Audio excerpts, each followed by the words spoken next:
بڑا گہرا تعلق ہے فضیلتوں کا مصیبتوں کے ساتھ۔ جو صاحبان فضیلت ہوتے ہیں وہ صاحبان مصیبت بھی ہوتے ہیں۔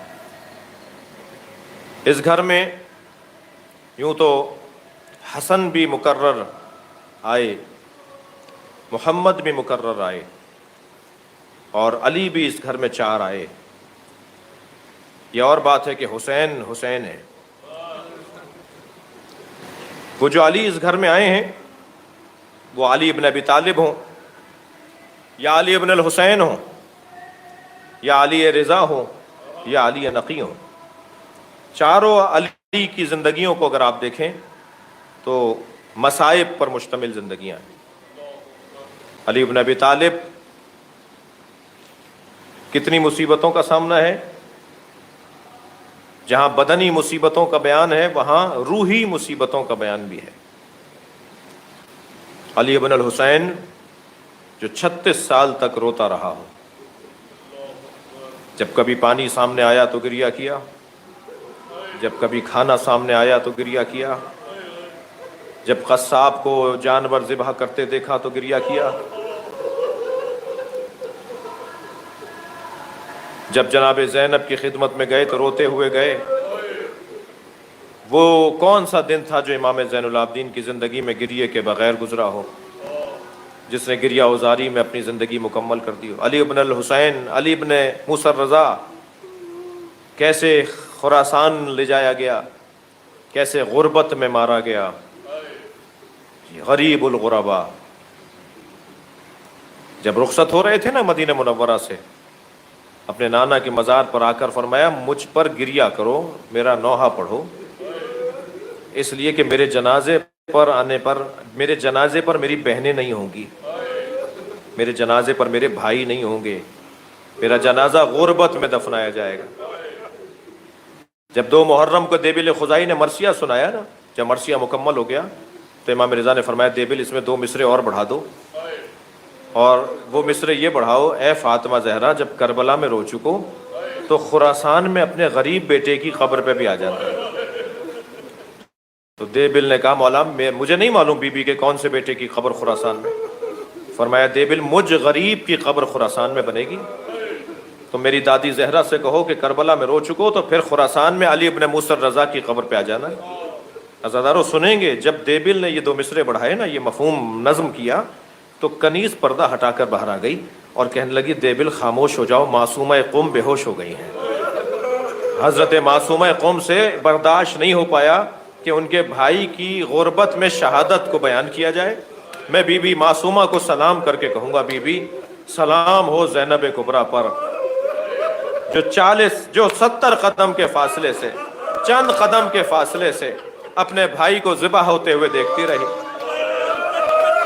مگر اس بی بی کی زبان مبارک پر آپ کی طرح شکر کا کلمہ ہی جاری ہوا۔ اجرکم اللہ، اجرکم اللہ۔ امام علی نقی جن کا بستر مبارک ان کا کھینچا گیا، جن کے گھر کو آگ لگائی گئی، روایت کہتی ہے جب امام علی نقی کے گھر کو آگ لگائی گئی تو امام کبھی مشرق کی طرف دوڑتے تھے، جاتے تھے، کبھی مغرب کی طرف جاتے تھے، اور بس ایک ہی آواز لگا رہے تھے میری بچیوں کو جلنے سے بچاؤ، میری بیٹیوں کو جلنے سے بچاؤ۔ اور پھر جب آگ بجھا دی گئی تو امام بہت دیر روتے رہے۔ ایک چاہنے والے نے پوچھا مولا سے، تو حضرت نے فرمایا مجھے وہ منظر یاد آ گیا جب میرے جد علی ابن الحسین کبھی خیمے میں جلتے ہوئے، خیموں میں بیویوں کو ایک خیمے سے دوسرے خیمے میں جاتے ہوئے دیکھتے تھے۔ اجرکم اللہ، اجرکم اللہ۔ عزادارو آج ایام شہادت امیر المومنین کی دوسری مجلس ہے، اور امیر المومنین جو ولی خاص خدا، جو حجت الہیہ ہے، وہ مسجد کوفہ میں زخمی کر دیا گیا۔ میرے مولا نے مسجد کوفہ میں جب محراب سجدے کی حالت میں زخم کھایا، ابھی تلوار کا سر اقدس پہ لگنا تھا کہ ایک آواز فضا میں گونج رہی تھی، فزت ورب الکعبہ، رب کعبہ کی قسم علی کامیاب ہو گیا۔ اس لیے کہ علی ابن ابی طالب جس شہادت کی تلاش میں یہاں تک آئے تھے وہ شہادت علی کو مل گئی، وہ آرزو علی کی پوری ہو گئی۔ اور پھر اس کے بعد مولا کو سہارا دیا، فرمایا بیٹا حسن پہلے نماز جماعت مکمل کرو۔ مولا امام حسن نے نماز جماعت مکمل کی۔ میں مقتل پڑھ رہا تھا، میں روایت پڑھ رہا تھا۔ حضرت محراب کی دیوار سے ٹیک لگا کے بٹھائے گئے تھے۔ جب امام حسن نماز پڑھا رہے تھے نا تو کبھی دائیں گرنے لگتے تھے اور پھر سنبھل جاتے تھے، کبھی بائیں گرنے لگتے تھے۔ اسی حالت میں علی بن ابی طالب اپنی نماز کی ادائیگی کر رہے تھے۔ اسی کیفیت میں یہاں نماز مکمل ہوئی، یہاں جماعت مکمل ہوئی۔ آگے بڑھ کر مولا حسن نے سہارا دیا۔ کیا دیکھا کہ امام حسن بابا کو سہارا دے کر اٹھانا چاہ رہے ہیں کہ فرمایا بیٹا حسن میں ان پیروں سے چل کے گھر کی طرف نہیں جاؤں گا، تم میرے لیے کوئی اور انتظام کرو۔ تو ایک گلم پھیلایا گیا، ایک چادر پھیلائی گئی، ایک قالین پھیلایا گیا، اس پہ مولا کو لٹایا گیا۔ میرے مولا نے رستے بھر اپنے بچوں سے کچھ نہ کچھ گفتگو فرمائی ہے۔ کبھی امام حسن کے چہرے کو دیکھ کر فرمایا بیٹا حسن اب یہ امت تمہارے حوالے ہے۔ امام حسن کی آنکھوں میں آنسو آ گئے۔ فرمایا بیٹا خبردار رونا نہیں، تم اس امت کے سربراہ ہو، حوصلہ کرو، ہمت کرو۔ امام حسین کی طرف دیکھا تو آنکھوں میں آنسو تھے۔ حسین کا رونا تو ویسے ہی گوارا نہیں ہے۔ ایک مرتبہ فرمایا بیٹا حسین خبردار گریہ نہ کرو، بیٹا حسین جو اس طرح کی زندگی گزارتا ہے انہیں یہ دن دیکھنا پڑتے ہیں۔ پھر اچانک مولا عباس کی آنکھوں کی طرف نگاہ گئی، چہرے کی طرف نگاہ گئی تو حضرت عباس کو روتا ہوا دیکھا۔ پھر حوصلہ دیا بیٹا عباس گریہ نہ کرو۔ محمد حنفیہ خبردار آنکھوں میں آنسو نہ آ جائیں۔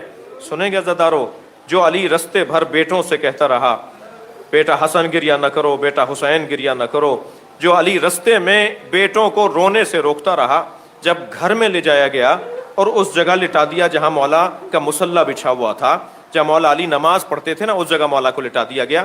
جیسے ہی مولا کو لٹایا گیا فوراً زینب کبریٰ دوڑتی ہوئی آئیں، بی بی ام کلثوم دوڑتی ہوئی آئیں۔ سنیں گے آپ، وہ علی جو سارے رستے بیٹوں سے کہتا رہا اے بیٹا گریہ نہ کرو، زینب کو دیکھ کر خود رونا شروع ہو گئے۔ علی کی آنکھوں سے آنسو جاری شروع ہو گئے، آنسو جاری ہونے لگے۔ زینب کے سر کو اپنے سینے پہ رکھ لیا۔ بہت دیر تک علی گریہ کرتے رہے، اے میری زینب خوب پہچانو، یہ کوفہ ہے، یہاں پھر تمہیں آنا ہے، یہی بازار ہوں گے، تمہارے سر پہ چادر نہ ہوگی۔ الا لعنت اللہ علی قوم الظالمین فسيعلم الذين ظلموا أي منقلب ينقلبون۔ یا اللہ ان آوازوں پر رحمت نازل فرما۔